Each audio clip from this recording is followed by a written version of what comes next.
안식일에 세상에서 돌아와야 합니다. 대형 수족관에서 인어공주처럼 물속에서 공연을 하는 사람들은 물속에서 음악에 맞춰서 여러 동작을 하는데요. 수시로 위로 올라가서 호흡을 하고 숨을 쉬고 다시 내려옵니다. 한 마디 끝나고 다시 위로 올라가서 숨 쉬고 내려오고, 내려와서 또 한 마디 끝나고 또 위로 올라가서 숨 쉬고 내려오고. 왜냐하면 인간은 계속 물 속에만 있을 수가 없기 때문입니다. 그래서 그 호흡을 참다가 그만 물 속에서 익사하는 경우도 있어요. 영적인 호흡도 마찬가지입니다. 하나님께서 안식일을 정하시고 우리 인간들에게 그래도 가끔은 거룩하게 보내라고 명령하신 것도 우리의 영적인 호흡을 위해서입니다. 세상은 물속처럼 영적인 산소가 부족할 수 있습니다. 그 세상에 빠져 있지만 말고 안식일에 이렇게 주기적으로 하나님과 가까워지는, 그래서 영적 생명을 유지하는 저와 여러분 되시기를 바랍니다. 오늘 38년을 병으로 고생하다 고침받은 사람의 이야기가 나오는데요. 그 사람의 태도는 조금 안타까운 모습을 보이고 있습니다. 아니, 예수님께서 고쳐주셨으면, 그랬으면 그 예수님께 모든 것을 맡기고 사랑해드리고 감사해드려야 마땅하지 않습니까? 무려 38년의 고생에 종지부를 찍었는데 말이죠. 그런데 이 어리석은 환자는 그러지를 못했어요. 감사를 하지 못했습니다. 또 유대인들은 병에서 나은 것을 축하해 주지는 못할 망정 쓸데없는 걸 지적이나 하고 있습니다. 안식일에 이것도 하지 말고 저것도 하지 말아야 한다는 관념, 그 관념이 그렇게나 중요한 것일까요? 이렇게 오랜 병에서 탈출한 사람을 축하해 주지도 못할 만큼 그 안식일 규례가 지금 그만큼 중요한 것입니까? 오늘 등장하는 유대인들과 그리고 예수님에 의해 병이 나은 이 환자는 당장 눈앞에 세상에 빠져서 감사도 못하고 사랑도 못하고 결국 하나님도 못 만나게 됩니다. 우리는 세상 너머 계신 하나님을 보아야 합니다. 적어도 안식일에라도 하나님을 볼 수 있어야 바람직합니다. 세상에만 빠져 있느라 감사를 잊지 말아야 하고요. 세상 넘어 계시는 그분의 사랑을 받고 받아들이고 또 사랑을 드려야 하며 세상 넘어 하나님의 나라를 믿는 믿음 가운데 신앙생활을 해야 하는데요. 이 시간 이런 말씀을 나눌 때 세상에 빠지지 않고 주님께 빠지는 하나님 나라 백성 되시기를 주님의 이름으로 축복합니다. 먼저 현실에서 돌아와 감사를 되찾아야 합니다.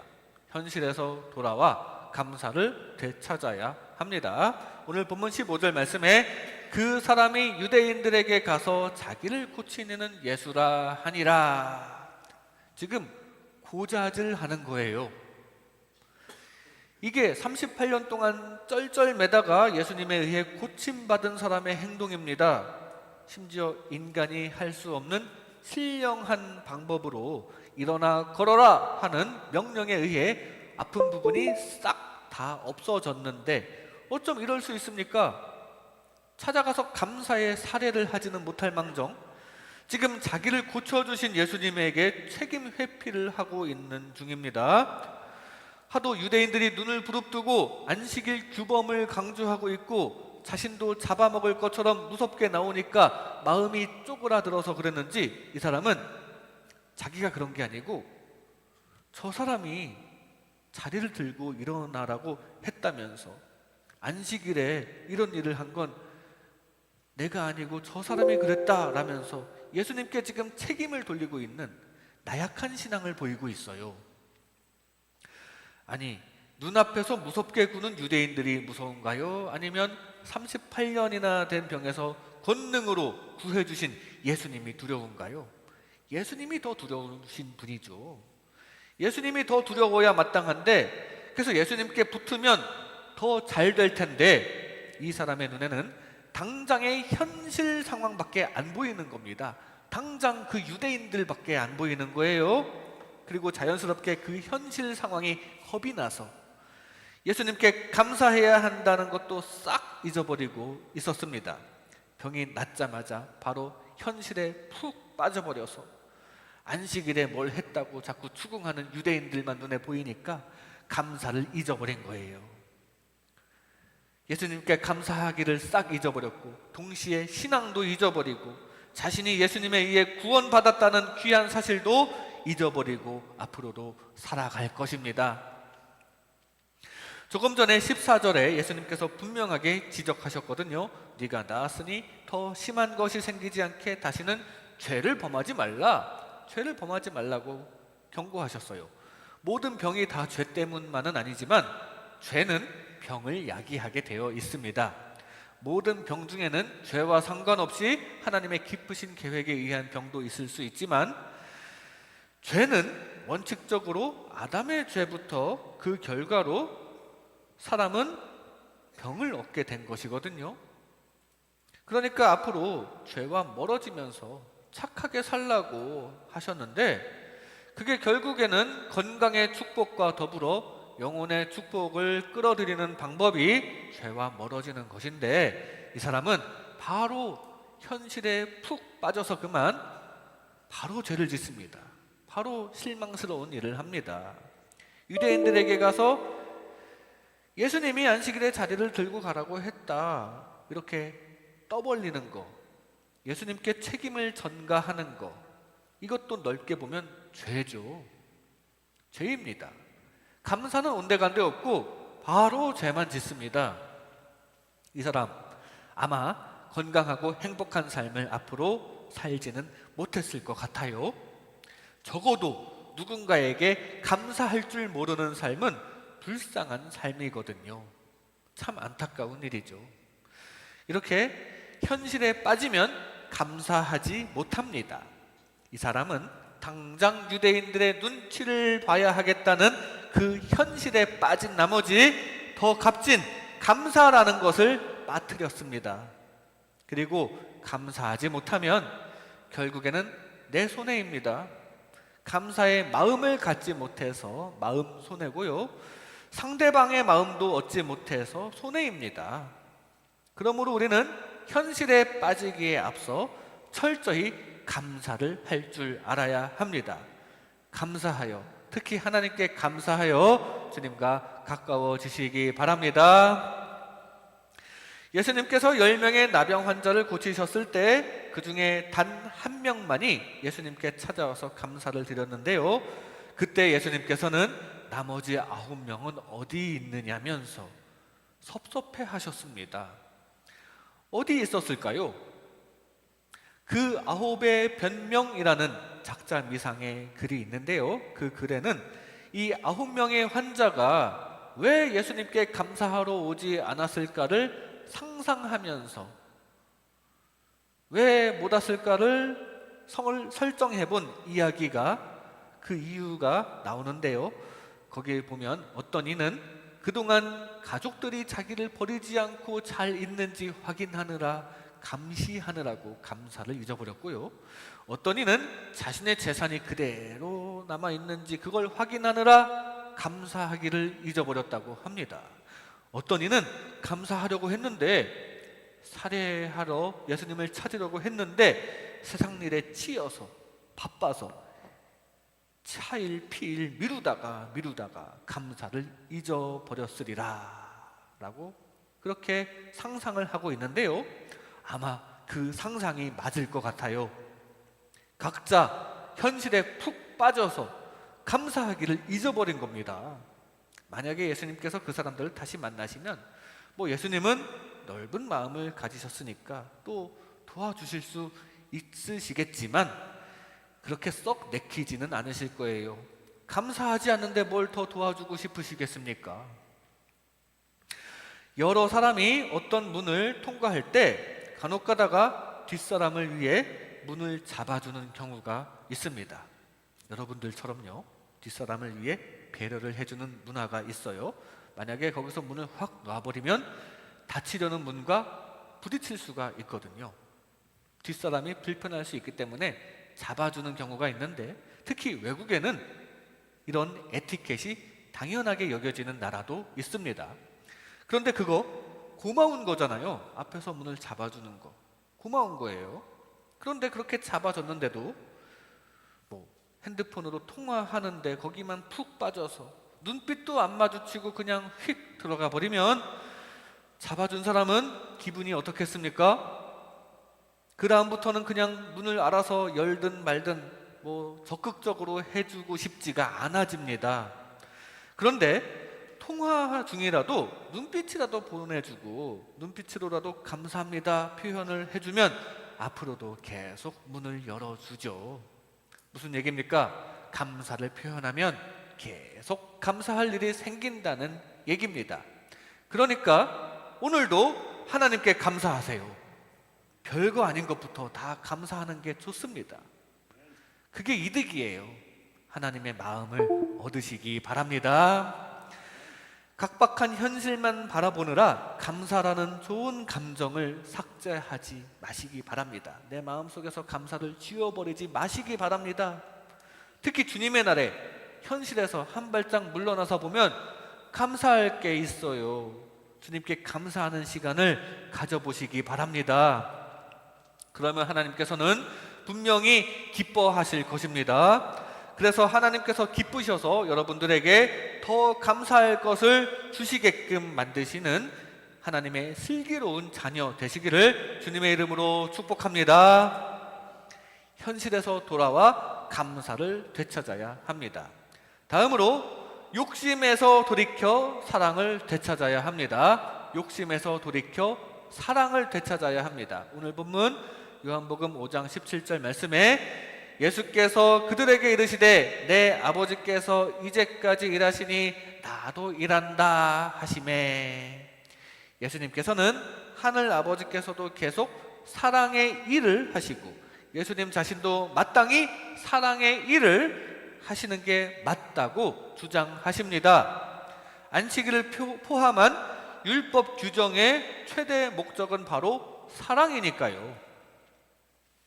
안식일에 제정된 것도 너무 무리하지 말고 자신의 몸을 좀 사랑하고 주변을 사랑하고 특히 예배로 하나님을 좀 사랑하라는 적극적인 의미에서의 안식일의 사랑 규례가 있는 것이지, 이것도 하지 말고 저것도 하지 말아야 되는 부정적 의미에 초점을 맞추니까 꼭 문제가 생깁니다. 그러다 보니까 사랑도 못합니다. 이것도 하지 말고 저것도 하지 말다 보니 사랑도 못하는 게 바리새인들이에요. 38년 만에 병에서 해방되었으면 사랑의 마음으로 축하해 줘야 마땅할진데 인간적인 정은 온데간데 없고 그저 뭘 안 지켰느냐 그것만 보면서 체크하고 있는데, 솔직히 그 바리새인들의 삶, 세상 살맛이 안 날 것 같습니다. 그들은요, 서로 정죄나 하고 있고 감시나 하고 있고 말이죠.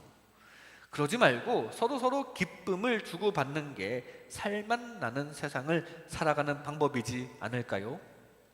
바리새인들이 이것도 하지 말고 저것도 하지 말자는 건 다 욕심 때문입니다. 율법 조문대로 지키려고 하고 또 남들도 꼭 그대로 지켜야 한다고 주장하는 거, 그거 일종의 욕심이거든요. 바리새인들은 자신들이 지켰다고 생각하는 율법에 의해 인정받고 싶습니다. 성전의 제사장들도 당시 사람들이 각종 규례를 지켜야 자기들이 돈도 벌고 지위를 유지하게 되니까 그걸 다 바꾸고 포기하고 싶지가 않은 거예요. 자신들이 지금껏 기반 삼았던 것들을 바꾸고 싶지 않은 욕심입니다.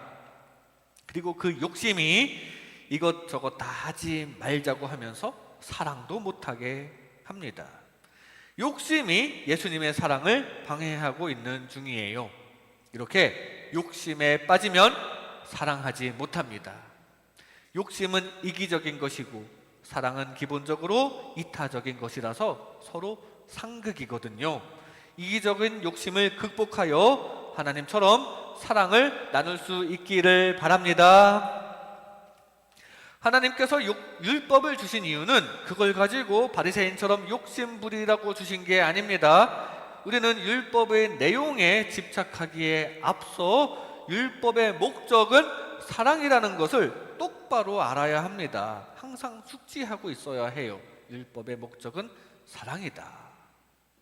마침 율법사가 예수님께 질문하는 바람에 예수님께서는 모든 율법을 요약해서 정리해 주신 적이 있습니다. 주 너의 하나님을 사랑하라. 이것이 크고 첫째 되는 계명이요 둘째도 그와 같으니 내 이웃을 내 자신같이 사랑하라. 이게 율법의 요약인데 한마디로 율법의 주 목적은 사랑에 있습니다.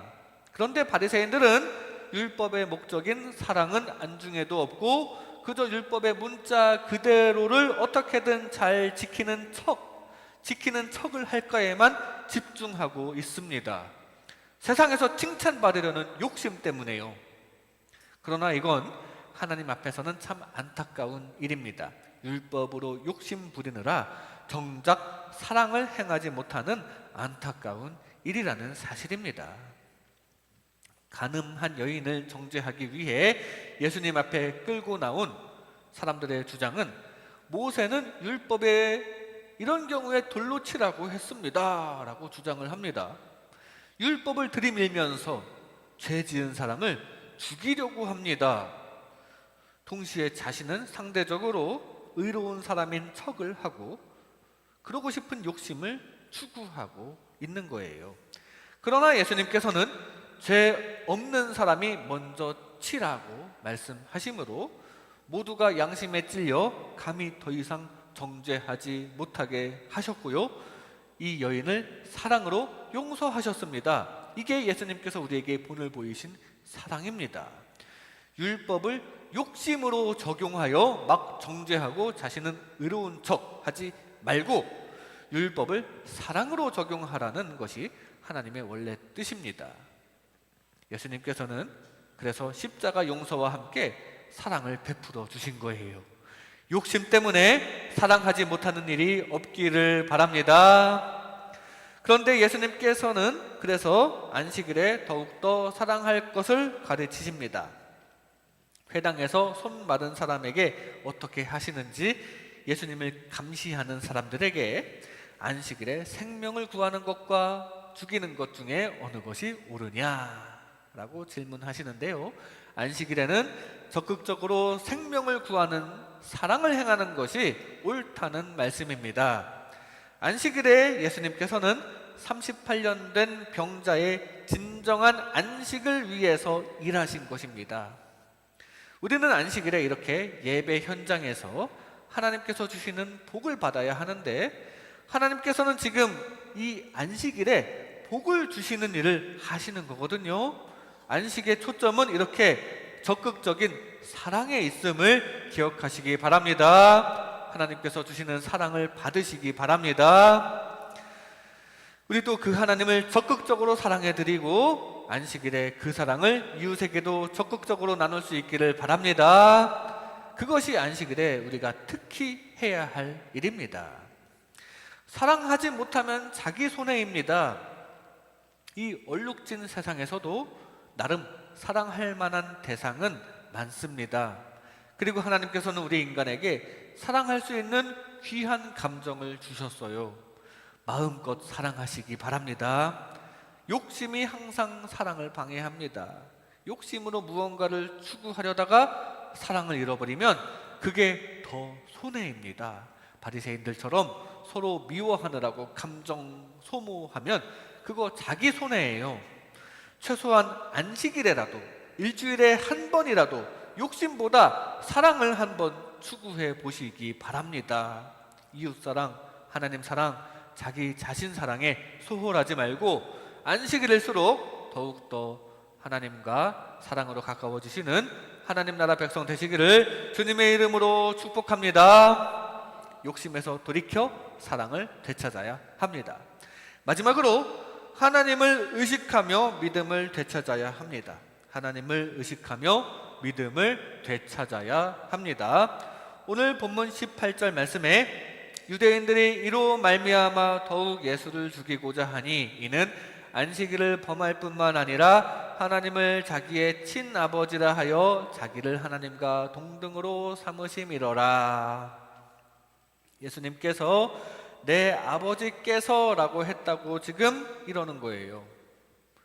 어떻게 하늘 아버지 하나님을 내 아버지라고 친아버지라고 할 수 있느냐? 이거 신성 모독이다 라고 비판하고 있는데요. 근데 그게 사실이거든요. 예수님의 아버지 맞는 거 아닙니까? 맞는 말씀이에요. 예수님께서 말도 안 되는 기적도 막 행하시고 말씀만으로도 병을 순식간에 고치시는 그 창조력을 행사하시는 것을 보면 모르겠습니까? 이렇게 기적을 달고 다니시는 예수님을 보고 이분이 진짜 하나님의 아들일 수 있을 거라는 건 왜 생각을 못하는지 모르겠어요. 그래도 여호와 하나님을 섬긴다는 사람들이 그분께서 보내신 아드님을 못 알아보고 있습니다. 눈에 보이는 것만 신경 쓰고 있기 때문입니다. 이게 다 고정관념 때문입니다. 유대인들의 머릿속에는 하나님은 하나님, 인간은 인간, 인간과 하나님 사이에는 넘을 수 없는 벽이 존재한다고 여기는 것 같습니다. 그리고 그 고정관념에 빠져서 인간의 몸을 입고 이 땅에 오신 예수님을 믿지 못합니다. 눈앞에 보이는 세상만 신경 쓰니까 그래요. 그러니까 하나님을 저 멀리 계시거나 혹은 없는 존재로, 가상의 존재로 여기고 싶습니다. 많은 사람들이 신앙을 갖지 못하는 이유도 마찬가지. 눈앞에 세상만 보이기 때문입니다. 이렇게 세상에 빠지면 믿지 못합니다. 믿음을 가지기가 어려워져요. 세상만 바라보지 말고 이 세상을 지으신 하나님을 의식해야 합니다. 눈에 보이는 것이 전부라고 여기지 말고 차원이 높으신 우리 창조주 하나님을 늘 의식하면서 그분께 기도하며 믿음의 관계를 맺으시기 바랍니다. 하나님을 의식하지 않으면 기도하지 않게 됩니다. 모든 문제를 다 자기 힘으로 해결하려고 해요. 하나님을 의식하지 않으면 그냥 나만 보이기 때문입니다. 그러다가 선을 넘게 됩니다. 바울이 그랬었죠. 처음에 회심하기 전에는 하나님을 의식하지 못했어요. 나름 여호와 하나님을 섬긴다면서 그러면서 예수님을 핍박합니다. 예수님이 가짜라는 자기 생각을 고수하고 있고요. 예수님의 제자들을 없애겠다는 목적을 자기 힘으로만 달성하려고 하는데 기도해서 하나님께 진리가 무엇인지 물어보지도 않았고 기도해서 하나님께 도와달라고 하는 것도 아니고 그저 자기 힘으로 그 목적, 그것도 잘못된 목적을 달성하려고 하니까 폭력을 행사하게 되고 험악한 분위기만 연출하게 됩니다. 예수님을 믿는다고 결박하고 사람을 잡아가고 폭력을 행사하는 거, 그거 사실 불법이잖아요. 선을 넘은 거죠. 믿음 없이 자기 혼자 힘으로 다 하려다가 선을 넘은 겁니다. 그러나 회심한 이후에 바울은 달라졌죠. 항상 하나님을 의식하고 기도하는 사람으로 변화되었습니다. 그 하나님을 믿으니까 결국 합력하여 선을 이루실 것을 믿으니까 감옥에 갇혀도 평안하고 지중해에서 풍랑에 배가 흔들려도 평안합니다. 쓸데없는 폭력은 물론 바울에게서 사라져버린 지 오래고요. 모든 일에 하나님에 대한 믿음을 기초로 좋은 열매를 맺게 되었습니다. 이거 늘 하나님을 의식하기 때문에 그럴 수 있었던 것입니다. 우리도 늘 하나님을 의식하며 믿음을 잃지 말고 주님 안에 평안함과 사랑의 열매가 가득 맺히기를 소망합니다. 우리가 눈에 보이는 세상만 의식하며 살다 보면 하나님을 그냥 멀리 계신 존재인 것처럼 적당히 무시하면서 살아가게 되는데요. 아닙니다. 하나님은 지금 바로 곁에 계십니다. 지금 여러분 바로 곁에 계세요. 교회 안에만 계시는 게 아니라 우리가 교회 밖에 있을 때도 마찬가지입니다. 항상 우리를 지켜보시고 보호해 주시고 계십니다. 우리는 그 하나님을 의식하며 하나님께 기도를 올려드리고 하나님께서 주시는 복을 받고 야곱의 사닥다리의 천사들처럼 무언가 오르락내리락 하면서 하나님과 소통을 해야 합니다.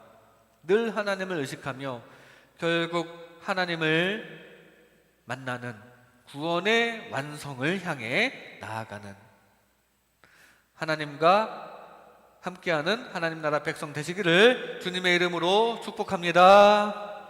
이 시간 안식일에 세상에서 돌아와야 합니다. 안식일에 세상에서 돌아와야 합니다 라는 제목으로 하나님의 은혜를 나눴습니다. 현실에서 돌아와 감사를 되찾아야 합니다. 감사함으로 하나님을 기쁘시게 하시기 바랍니다. 욕심에서 돌이켜 사랑을 되찾아야 합니다. 사랑함으로 얻는 기쁨이 가득하시고 그 기쁨 마음껏 누리시기 바랍니다. 하나님을 의식하며 믿음을 되찾아야 합니다. 믿음으로 주님과 교제하며 구원의 완성을 향하는 저와 여러분 되시기를 주님의 이름으로 축복합니다.